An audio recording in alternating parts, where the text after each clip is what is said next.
Bapak Ibu Saudara yang dikasihi oleh Tuhan, kita berjumpa lagi dalam program Renungan Keluarga Kristen.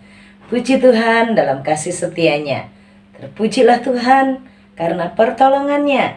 Hari ini kita bersama-sama bisa belajar firman Tuhan, dan kita telah ditolongnya menyelesaikan bulan Juni dan memasuki bulan Juli. Bapak Ibu Saudara, mari kita bersama berdoa, naikkan syukur kita kepada Tuhan. Mari kita berdoa. Bapa kami yang di sorga, terima kasih Tuhan Yesus untuk kebaikan Tuhan, untuk pertolongan Tuhan.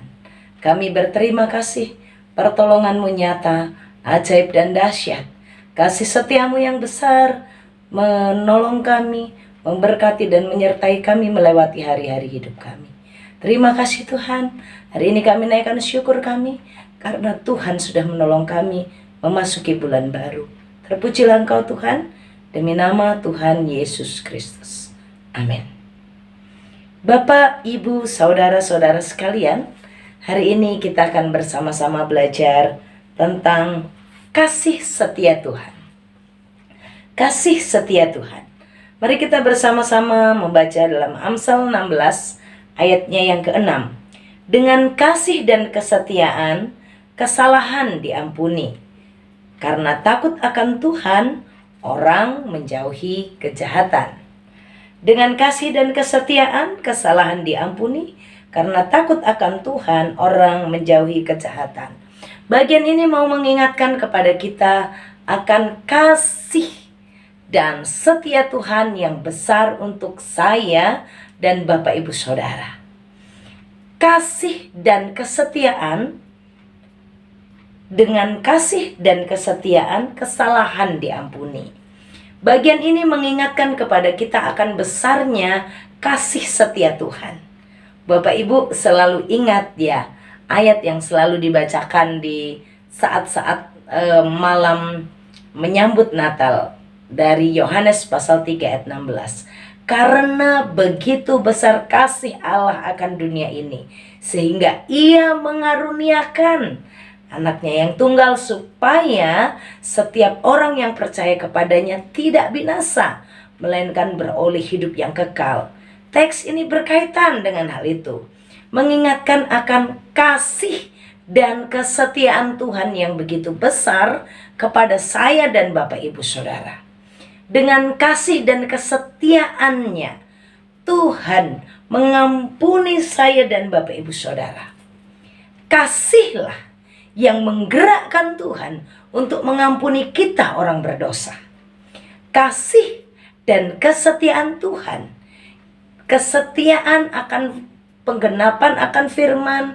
Kesetiaannya yang tidak pernah luntur, tidak pernah terpengaruh oleh apapun. Bagaimana Tuhan berkata, Tuhan tidak meninggalkan perbuatan tangannya. Tuhan tidak meninggalkan kita sebagai ciptaannya. Tuhan tidak meninggalkan kita dalam kejatuhan kita, tapi Tuhan dengan kasih-Nya yang besar mengambil kita kembali, melayakkan kita, menyucikan kita, menguduskan kita. Tanpa kasih Allah, saya dan Bapak Ibu Saudara, kita tidak akan mendapat pengampunan. Dosa kita, kesalahan kita, kegagalan kita terlalu besar. Tetapi kasih Tuhan lebih besar dan melebihi dari segala kegagalan, kejatuhan kita dalam dosa.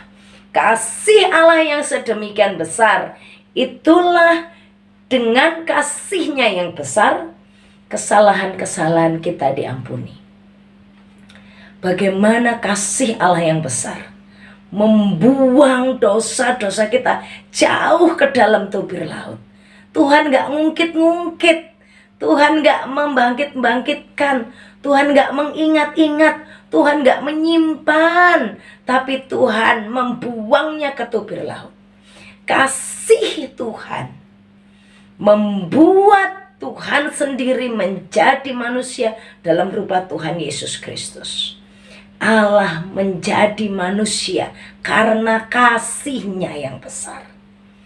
Kesalahan-kesalahan itu diampuni, dosa-dosa disucikan karena ada kasih Tuhan yang besar.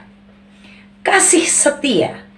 Kasih setia Tuhan mengingatkan kepada saya dan Bapak Ibu Saudara.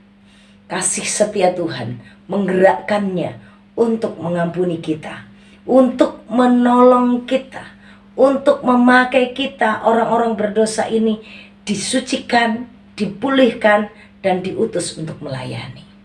Bapak Ibu Saudara yang dikasihi oleh Tuhan, dengan kasih dan kesetiaan, kesalahan diampuni.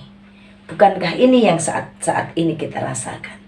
Bagaimana kita, karena dosa kita harusnya kita binasa, harusnya kita disalib, tapi Yesus menanggung itu. Karena apa?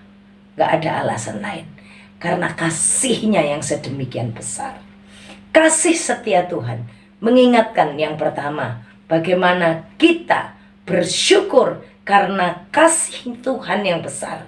Kita yang tidak layak, kita yang berdosa, kita beroleh pengampunan. Kita yang memiliki kesalahan-kesalahan kepada Tuhan, kita beroleh pengampunan. Kasih setia Tuhan mengingatkan kepada kita, Bapak Ibu Saudara, untuk kasih setia Tuhan yang memberikan pengampunan buat kita. Kasih setia Tuhan yang besar, yang membuat kita, kesalahan kita diampuni. Ini juga mengingatkan bagaimana kita dengan doa-doa kita sebagai orang percaya. Orang percaya dalam segala abad dan segala tempat, waktu menaikkan doa syafaat mengingatkan dan menutup doa selalu dengan doa, Bapa kami, ampunilah kami seperti kami mengampuni orang yang bersalah kepada kami.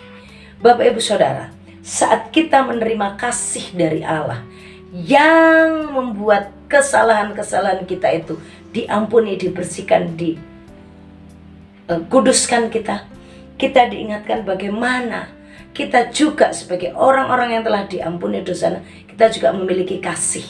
Kasih yang bagaimana? Kasih yang mengampuni kesalahan sesama kita. Bapak Ibu Saudara yang kasih oleh Tuhan, siapakah kita menyimpan kesalahan-kesalahan kita? Siapakah kita menyimpan kesalahan-kesalahan pasangan, kesalahan anak-anak, kesalahan tetangga, kesalahan rekan kerja, kesalahan rekan sepelayanan? Siapakah kita? Kasih itu menggerakkan Tuhan mengampuni kita, dan kasih Allah itu menggerakkan kita yang sudah beroleh pengampunan untuk juga mengampuni sesamanya. Kasih setia Tuhan menggerakkan Tuhan mengampuni kita, dan kasih setia Tuhan menggerakkan kita, saya dan Bapak Ibu Saudara, untuk mengampuni sesama yang melukai hati kita. Dengan kasih setia Tuhan. Yang kedua, kita diingatkan bagaimana kasih setia Tuhan itu menolong kita untuk mengampuni sesama kita. Yang ketiga, kasih setia Tuhan mengingatkan agar saya dan Bapak Ibu Saudara sebagai orang yang telah menerima kasih itu, kita mengingat untuk hidup takut akan Tuhan.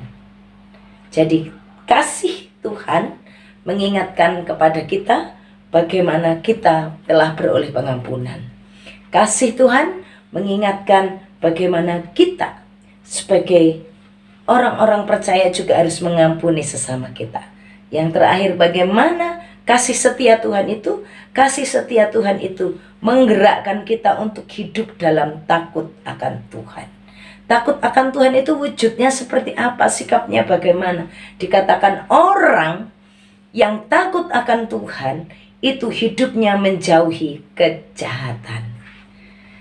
Bapak Ibu Saudara, saya percaya saat kita menyadari betapa besar kasih setia Tuhan yang mengampuni kita, yang menggerakkan kita untuk mengampuni sesama, kasih setia Tuhan yang sama menggerakkan untuk saya dan Bapak Ibu Saudara untuk hidup takut akan Tuhan. Orang yang takut akan Tuhan itu bagaimana? Menjauhi kejahatan. Memasuki bulan Juli, kita diingatkan akan adanya kasih serta kesetiaan yang besar. Kasih dan kesetiaan Tuhan yang luar biasa. Kasih dan kesetiaan Tuhan yang membuat kesalahan-kesalahan kita tidak diperhitungkan lagi. Kasih dan setia Tuhan mengingatkan saya dan Bapak Ibu Saudara untuk juga mengampuni sesama kita dengan kasih. Dan kasih setia Tuhan mengingatkan, menggerakkan kita untuk hidup takut akan Tuhan. Karena orang yang takut akan Tuhan menjauhi kejahatan. Jadi, Bapak Ibu Saudara, jangan menganggap kejahatan itu saat terjadi pembunuhan dengan senjata tajam. Kejahatan itu saat kita membuat seseorang menangis, saat membuat seseorang terluka, saat membuat seseorang menjadi sakit. Tapi takut akan Tuhan itu menolong kita untuk menjauhi kejahatan, pekerjaan kita dalam kebenaran, berjualan Bapak Ibu Saudara dalam kebenaran, studi, kuliah mungkin, atau masih ada yang belajar, kita lakukan dengan menjauhi kejahatan. Ini masa-masa liburan anak-anak sekolah. Terlalu banyak hal yang bisa memancing kita. Tapi mari kita ingat, orang yang telah menerima kasih setia Tuhan, dia akan hidup takut akan Tuhan. Hidup takut akan Tuhan itu bagaimana? Ditunjukkan dengan menjauhi kejahatan. Menjauhi kejahatan. Saat ada kesempatan, saat ada peluang berbuat jahat, dia pergi dan meninggalkan itu. Menjauhi, bukan mendatangi untuk lebih dekat, tapi meninggalkan jauh. Lari untuk meninggalkan jauh hidup kejahatan itu. Kenapa? Karena takut akan Tuhan menggerakkan kita. Kristus telah mengasihi kita. Kristus dengan kasih setianya telah melayakkan kita. Dan kasih setia Tuhan menggerakkan kita untuk memberi pengampunan kepada sesama. Kasih setia Tuhan menggerakkan kita untuk hidup menjauhi kejahatan. Tuhan Yesus menolong memberkati kita. Mari kita berdoa. Bapa kami yang di surga, terima kasih untuk pertolongan-Mu. Terima kasih untuk kasih setia-Mu. Terima kasih untuk firman-Mu yang menolong dan memberkati kami untuk hidup di dalam takut akan Tuhan. Menolong kami untuk hidup di dalam kebenaran Tuhan, menjauhi kejahatan, dan bagaimana kami mengampuni kesalahan-kesalahan orang lain. Terpujilah nama-Mu Tuhan, berkati setiap Bapak Ibu Saudara. Arahkan hatimu kepada Tuhan dan terimalah berkat Tuhan. Tuhan memberkati engkau dan melindungi engkau. Tuhan menyinari engkau dengan wajahnya dan beri engkau kasih karunia. Tuhan menghadapkan wajahnya kepadamu dan beri engkau damai sejahtera dari sekarang sampai selama-lamanya. Amin. Shalom, Tuhan Yesus memberkati.